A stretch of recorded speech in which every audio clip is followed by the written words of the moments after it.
jaajëfatee sama gars yi Mister Shake la maa ngi ni Brooklyn New York voilà gars yi tey dama ñëw defal leen benn zapping benn vidéo wax ci Ousmane Sonko campagne électorale Casamance caravane ñoom ak waa Yewwi Askan Wi ci élection yi ñu wax ci ndax Doudou Ka dina génn bii pas ndax violence dina am buñ jógee foofu ñu bëgg wax ci affaire góor jigéen ndax Serigne Mountakha dafa génn mu wax li muy wax ne moom tontu na booy xool dafa tontu Ahmed Khalifa Niass mi nga xam ne dafa génn di wax ne l'islam waxu ci dara Serigne Touba waxu ci dara El Hadj Malick waxu ci dara benn Serigne waxu ci dara buñ jógee foofu li tax ma ciy wax mooy dafa am benn Serigne bu génn bu ñu ne Tahirou Ka la tudd ñu gis Sénégal mu génn benn article boo xam ne sëriñ bi li mu waxoon daaw la ko waxoon yaay mat na ñaari at 2020 lan moo tax sëriñ Tahirou Ka bi ñu ne siwal la dëkk Sénégal génn benn article di wax il a clos le débat sur l'homosexualité maanaam moom atte na ci affaire ngóor jigéen ndax sëriñ boobu dañ ko waxal mooy ne moom dafa ne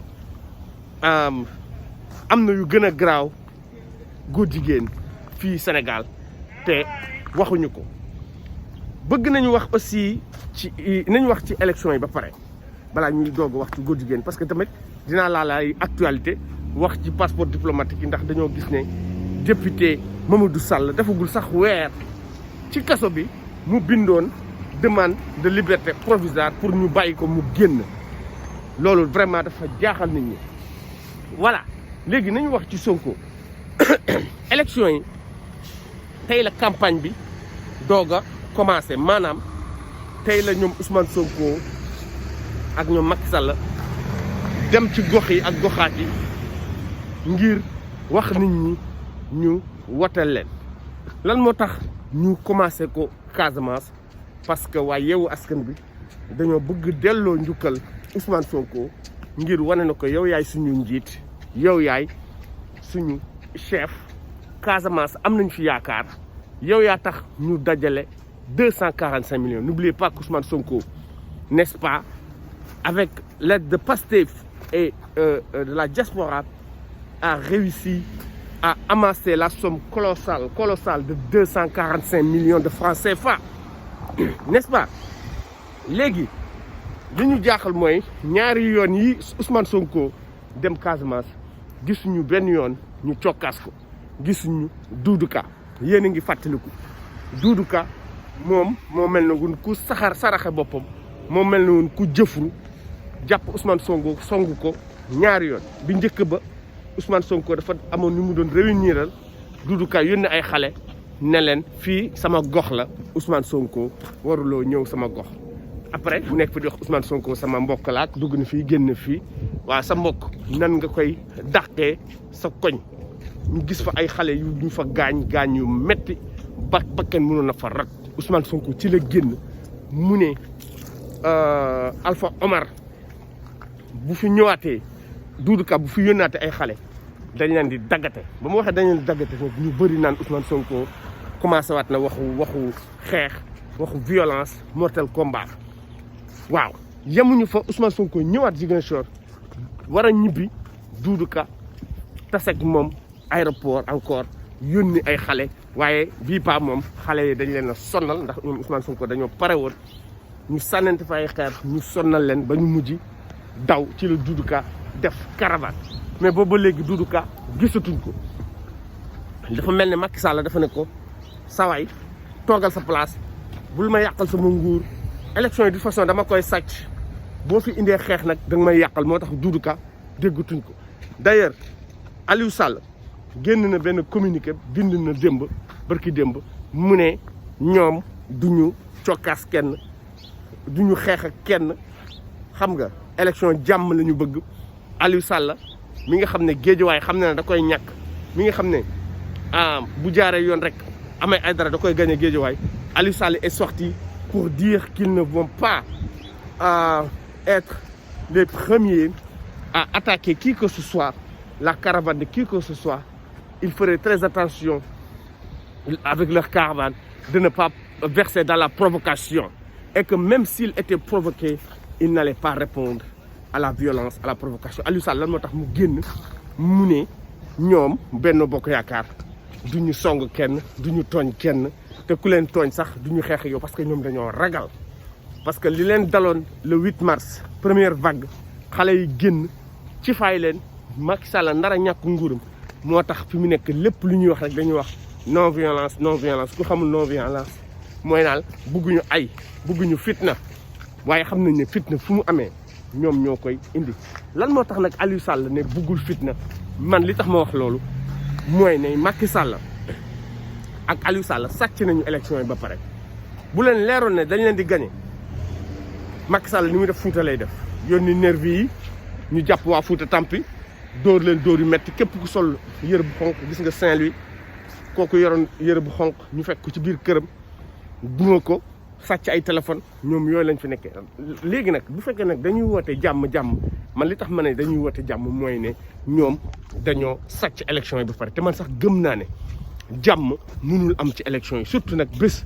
bi nga xam ne ci la ñu war a woote di ngeen ni gis waa APR di ak waa Benno Bokk Yaakaar di yàq ay bureau de vote comme ni ñu defoon Touba fépp fu ñu xam ne dañ leen fay gagné dinañu tardeel woote bi dinañu tardeel dinañu fexe ba xeex am fa bu ñu mënee yàq sax ay bureau de vote ñu yàq ay bureau de vote kon il faut que nit ñi yeewu ci loolu Ousmane Sonko nag bon ñu ngi koy wax gàcce ngaalama Casamance bu yóbbu mu ubbi bëtam ñun xam nañ ne élection yi bu jaaree yoon amul fenn fu Ousmane Sonko mën a ñàkkee Casamance waaye Macky Sall mooy nit ku soxor nit ku iñaan nit ku mën a sàcc ba pare bu wax nit ñi bu kenn xeex loolu nag moo mënu nekk gis nga bu ñu bañee xeex bu ñu bañee violence bu mu sàcc Casamance Barthélemy Diaz wax naa leen ko bu sàgganee du gagné Dakar Macky Sall dina ko sàcc gis nga Ahmed Aïdara day sonal boppam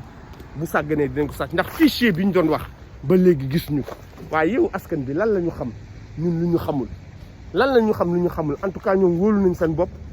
ci dem ci élection yi ci nii bu dee rek dem nañ ci élection yi ci nii xëy na ñoom am na fu ñu ko teg gëm nañ ne ñooy gagné fépp fu ñu war a gagné en tout cas ñu ngi wax bravo au président Sonko léegi xaaral ma jàll ci deuxième point bi mooy affaire góor jigéen temps yi dañoo gis ne dafa lëmbee réew mi ndax ñoom Moustapha Niasse ñoom ñoo wote benn loi ñoom ñoo yóbbu projet de loi bi nga xam ne dañ ko dugal assemblée yenn député yi Mamadou Lamine Diallo ak yenn député yi dugal ko Moustapha Niasse daal di ko bloqué ne ko presque 2 semaines waaye ba wax li bëree ci la ñu profité ñoom Abdou Mbow Moustapha Niasse ak ñeneen ñu ne lii du jàll te ñoom teguñu ko ci yoon ndax Ababacar Mbour génn def ci benn show 1 heure de temps démb déglu naa ko lépp Ababacar Mbour waxtu mu ciy wax mu ne Moustapha Niasse dafa jalgati te ñoom ñooy bàjjenu góor jigéen ñi comme ni ko kii waxee Xalaat TV ndax ñoom ñoo wote juróom-ñeenti député rek Baara Dolli bu PDS moom rek moo ne dafa war a jàll mais ñoom ñu ne du jàll Abdou Mbow nu mu tuddati Moustapha Niasse loolu nag moo waral Sëriñ Mountakha ci boppam génn mu wax ne góor jigéen baaxul ndax Khalifa Niasse moom it dañ ko yónni dafa mel ne lobby franc-maçon yi ak lobby góor jigéen dañoo génn ñu yónni ay nit Ahmed Khalifa Niasse invité boppam face to face ci Aïssatou Diop Fall di ko raay waaw parce que dalay leer na xëy na am na fu ñu jaar ba mu invité ko gis nañ ko tamit mu dem Sen TV di wax fu ne mu dugg fa mel ne dañ kaa jox xaalis dañ kaa yónni pour wax ne góor jigéen dara nekku ci Ahmed Khalifa Niasse mu ne islam affaire góor jigéen benn yoon rek la ci wax yonent yàlla Lóot xam nga mu ne Serigne Touba waxu ci daf ci maandu El Hadj Malick daf ci maandu yeneen xalifa généraux yëpp waxuñu ci affaire góor jigéen bëgg sosal bëgg tuumaal gis naa sax Akhenaton génn ci benn vidéo 5 minutes di dal Khalifa Niasse di wax ne léegi mi ngi sosal Serigne Touba ñu ngi xaar ndax xalif bi dina génn Xalaat TV tamit dafa doon ñaan pour xalif bi génn wax loolu nag xëy na moo tax ndax wax ji temps yi dafa bëri ci réseaux sociaux yi sëriñ yi ñu leen di dal yu métti parce que sëriñ bi ci waxu politique ku mel ne sëriñ Abdou Khadar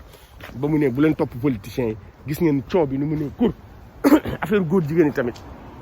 tey foofu ñoom ñëpp Mame Sène dañoo génn coow lii ne kur sëñ Mountakha nag génn benn communiqué mu weddi Khalifa Niass sëñ Touba wax na ci affaire góor jigéen wax na ne baaxul l'islam ci wax nañ ko ci lu bëri yonent yàlla Lóot jabaram sax dafa bokkoon ci ñu mbugal yonent yàlla Lóot ci boppam moom rek la yàlla sauvé mais dëkk góor jigéen boobu dañ leen a mujj mbugal kon Khalifa Niass sëñ Mountakha li mu def avertissement la parce que ñoom sax bu ñu sañoon dañuy génn ñu wax mais fu mu nekk du ñu wax dañoo bind mu leer ndax Khalifa Niass dafa ne woon amul benn xalif général bu signé pétition bi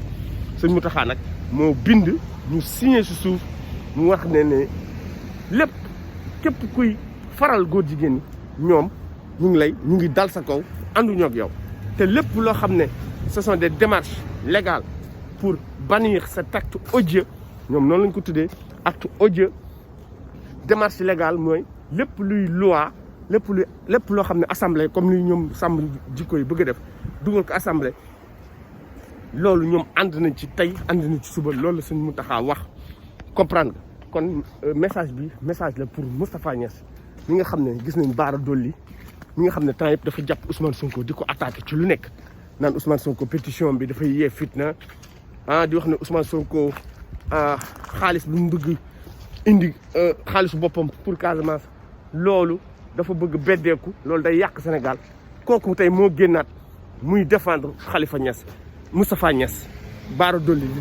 di jàppale Moustapha Niass di wax naan nit ku baax la dugg na fii génn fii waaye bu nekkee nit ku baax te moom woote na moom ak Abdou Mbow ak ñeneen ne